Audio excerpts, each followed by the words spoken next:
అపోస్తలుడైన పౌలు చెప్తున్న రోమపత్రిక 9వ అధ్యాయం 5వ వాక్యంలో ఆయన సర్వాధికారైన దేవుడై ఉండి నిరంతరము ఆయన స్తోత్రార్హుడై ఉన్నాడు అంటున్నాడు. ఆయన దేవునికి మహిమ, హల్లెలూయా.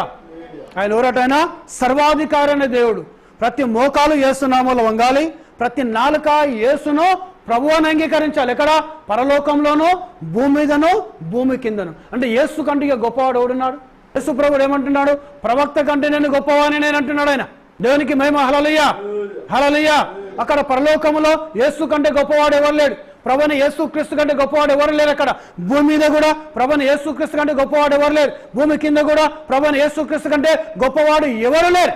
సో అంత గొప్ప దేవుణ్ణి ఈ లోకానికి చూపించడానికి బాప్తిజం ఇచ్చే యోహాను ఈ లోకానికి వచ్చాడు. ఆయన ఏలియా ఆత్మ, ఏలియా శక్తి కలిగి. 4వ లేఖనం చూడండి. ఈ సంగతి అంగీకరించుటకు మీకు మనస్సుంటే, ఏ సంగతి? ఆయన మొదటి రాకకు సమస్తమును చక్కదిద్దడానికి ఏలియాను ఏ విధంగా అయితే బాప్తిజం ఇచ్చే యోహానులో ఏలియా ఆత్మను పెట్టి, ఏలియా శక్తిని పెట్టి నేను పంపించానో, ఆయన రెండవ రాకకు ముందు కూడా, ఎవరు రెండవ రాకకండి? యేసు క్రీస్తుకు రెండవ రాకకు ముందు కూడా ఆయన ఏమంటున్నాడు?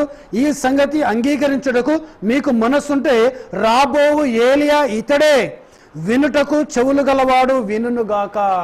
చూడండి, ఆయన మొదట ఏం చెప్తున్నాడు? ఇవన్నీ చెప్పుకుంటూ, ఇదిగో నేను నా దూతను నీకు ముందుగా పంపుచున్నాను, అతడు నీ ముందర నీ మార్గమును సిద్ధపరచును అని ఎవరి గురించి అయితే యెషయా ప్రవచించాడో అతడే ఈ బాప్తిజమిచ్చు యోహాన్. మొదటి రాకకు మార్గమును సరళం చేశాడైనా.